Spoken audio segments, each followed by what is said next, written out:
We'll be hearing the story of a woman in tech who can discuss how her intersectionality affects her experiences and representation in the tech industry. So without further ado, let's once again welcome Kedasha. Hello, I'm Kedasha. So, as a woman in tech, do you have any questions or do you just want me to talk? Yeah, we do have some questions, and then if we have some time, we could make it more open-ended. Okay. Yeah. So, I am a new woman in technology, more specifically a new Black woman in technology and a new queer woman in technology. So, it's like triple whammy. And so far, I've noticed that the industry, it's just a sea of white men, a sea of white boys, a sea of white young men, and those young men get like they get all the opportunities given to them first. And sometimes I feel like as a Black person and as a Black woman, sometimes we're overlooked as not qualified or not technical enough, and it just makes me sad. So I got into technology in 2019. I switched careers from being a social worker because I just wanted to make a bigger impact and I wanted to be a part of the tech sector. So thankfully, I received my first job in 2019 and I started working last year. And so far, it's been very lonely. It can be very isolating because as the only woman and Black woman on my team, you know how sometimes you can just go back and forth. You have that little banter, that little water cooler talk. I really don't have anyone to talk to about that, so I kind of just stay to myself. We have a African American ERG at our company, and I joined that. But with COVID, it makes it so difficult to truly like connect with people. So that's one of the difficulties I find in my everyday life. Apart from that, I would say that I know that the tech industry is trying to solve the gap in terms of diversity. So I think a lot of tech companies, when they focus on diversity, they focus on women as diversity instead of like various types of people coming into the company to make it diverse. And I think that's definitely like a very important specification and a very important um, thing to note, because woman doesn't mean diverse. Diverse means a plethora of people from different backgrounds, regardless of the color of their skin or regardless of their gender. So yeah, it's very interesting being in tech because when I was a social worker, it was very diverse, men, women, gender fluid, all that. Everybody was there and everybody was working together. So coming into this industry and see how white it is, it's definitely a shocker. Yeah, that's interesting to hear about.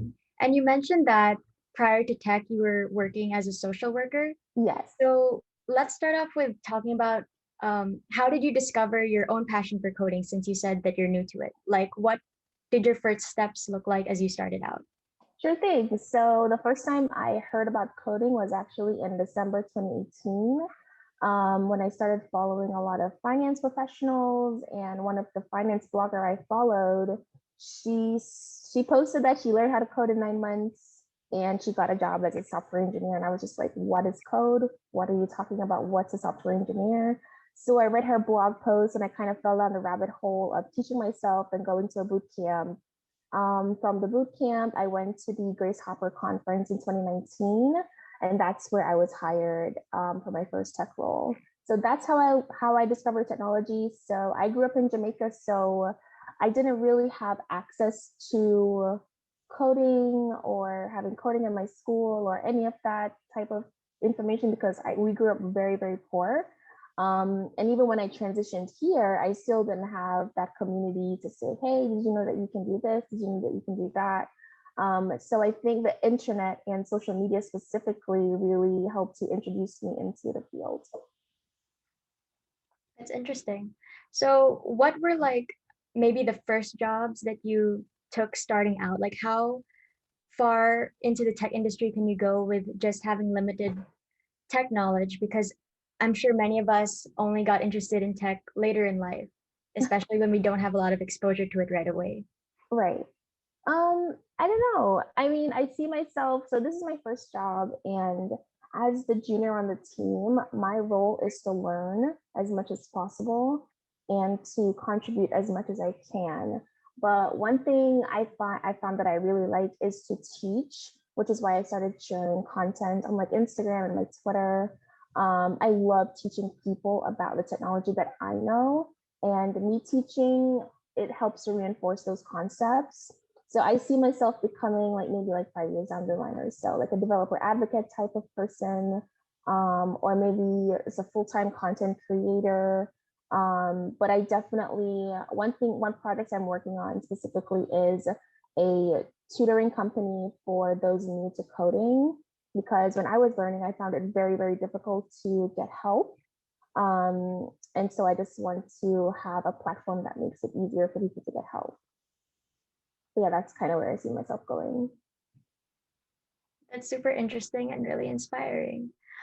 Do you think that your experience in social work has impacted how you navigate the tech industry? I think so. I think so. So I like to think about value add first instead of the tech first. So whenever we're trying to build something new for our clients, the questions I always like to ask is, okay, how is this going to affect people? Is this necessary? How is this going to be beneficial to their lives, right? I also realized that a lot of tech is communicating and having clear communication and knowing how to work cross-functionally with different people from different teams. And definitely being a social worker was all about communicating and clear communication, especially when I had to go to court. So I think my experience in social work definitely helped me with that. And also I'm a people person. So I'm pretty friendly, I'm open, I'm outgoing. And I think that's also different for someone being in tech, because I know people in tech, especially the men, they're like, you have to work all day and work on the weekend and da da da da da, work, work, work. And I'm like, no, I don't do that. I close my laptop and I turn on TV, or I chill with my partner, or I do something else. I have other interests. But yeah, for sure, definitely. Okay. To the different facets of your identity, which ones do you think have better representation in the technical field, and how do you think the other do you think that there are any others that deter your representation? I think maybe one portion that has better representation to me would be being queer. Um, Even if somebody is not a woman, I know a lot of times people will identify as queer in the tech community, and that's seen as like cool, and like edgy, and like, oh my God, that's so amazing. But one thing I know is definitely lacking is being Black. There's so much negativity attached to being a Black person that sometimes I don't even know if I should say, hey, by the way, I'm Black, or hey, by the way, I'm a woman, or hey, by the way, I'm an immigrant, right? There's so many layers, especially when it comes to politics and technology, that I think is very interesting. But I said one area that I see the most often in my experience is like being queer, which I think is pretty amazing. So, as a person of color, woman in the tech field, what do you think matters most to you in terms of your profession or in terms of the industry as a whole? I would say connection. So one thing that really matters to me is seeing someone like me in a higher position, just so that I know, oh, it is possible for me to go there. It is possible for me to have like an executive role or a director role because this person has it. Because without connection, you really can't have mentors. And in mentoring, I think it's important for the person to understand everything, not everything, but a lot of things about your background, especially when it comes to your culture. Because Black culture is, it seeps into our lives as Black people. We can't help it. We're Black. So if I'm being mentored by a white woman or a white male, they don't see the world the way I see the world, and they won't see things the way I see things, the way that a Black person would. And I think connection and having Black mentors and Black women mentors specifically is very important to have in the tech field. Yeah, we can totally see the importance of that. And I think that having mentors who would understand your experiences also help you become more motivated, I guess, to succeed in the industry, right? Absolutely. And I think it would also make you feel more relaxed when you're talking to them. So like you don't feel like you have to have your guard up. Because as women and Black women, we have like two different sides to it. So we have a professional side where we put on this face and we're like, da, da, da, da. But then if we're talking to another Black person, we're a lot more chill because we're like, okay, I don't have to fully have my guard up because this person kind of sees the world the same way that I see it. That's very true. And so even after reaching a good position in the tech field, I think many minority women often feel like they don't belong, or in some cases, they have a case of imposter syndrome. Have Mhm. you had any similar experiences? And if so, how did you overcome them? Yes, I feel like an imposter every day. Whenever I go to work, I'm like, is today gonna be the day that I'm found out? Is it today? I'm not gonna get fired today. Is it today? And today hasn't come yet, thankfully. So I think I'm good. But I think imposter syndrome is something a lot of people deal with, and a lot of us have to go through. And I don't think you get over it. I think you get through it. Like you learn how to silence that little voice, nagging voice in your head that says you're not good enough, you don't know enough. What are you doing? How did you get here? Why are you sitting here? What's going on? I think you just learn how to silence that voice as you grow more confident in your skills. Because I think when it comes to programming specifically, you can know the tech, right? You can know how to use, let's say, Python. But if you don't feel confident in your skill set in using that language, you're not going to do well. A lot of it has to do with confidence. And I think confidence is one way to silence that little nagging imposter syndrome voice. That's what I do because it's very loud sometimes. And sometimes you just take a break as well. Just take a break, take a walk, drink some water, do some exercise, get some happy hormones flowing in your body, and then just get back to work. But imposter syndrome is definitely something that will travel with you throughout your career because the higher you go, the more you need to know, and the less you know. We're all imposters on some level. So, the current struggles that you face as Black, woman of color, and also queer, I think you said, what do you think that companies can do to improve your representation or make you feel more comfortable in the industry? I think companies need to learn how to retain um, minorities. So it's one thing to say, hey, come on in, we want you. But if the environment isn't conducive to us learning, if it's not conducive to us doing well, we're not going to stay. I know that I was thinking about it too. I'm just like, you know what? Good managers truly determine you having a good experience in your company. Because if you have a bad manager that you report to, you're not going to do well. If somebody's constantly saying you're not doing a good job, you don't know anything, they're constantly putting you down, you're not going to be successful. So I think in order to retain minorities, it's important for companies to retrain their current managers or just start over so that their company culture looks the way that they want it to look in order for minorities to stay. Yeah, that sounds really useful, I think. So, do you think that there is anything that we as the youth can do to bridge such a gap? I think there's only so much we can do. And I mean, social media is very powerful, and I see it all over social media already. People are sharing their experiences in tech. And that's one of the reasons I decided to start sharing my experience in technology because I'm just like, there's somebody out there that's just like me, that wants to see me doing things in technology. I think that's one very important way to just start getting exposure. I think the youth, we just need to keep sharing. That's it. Just share ourselves and share our authentic selves so that somebody else that's younger can say, hey, oh, I can do that too.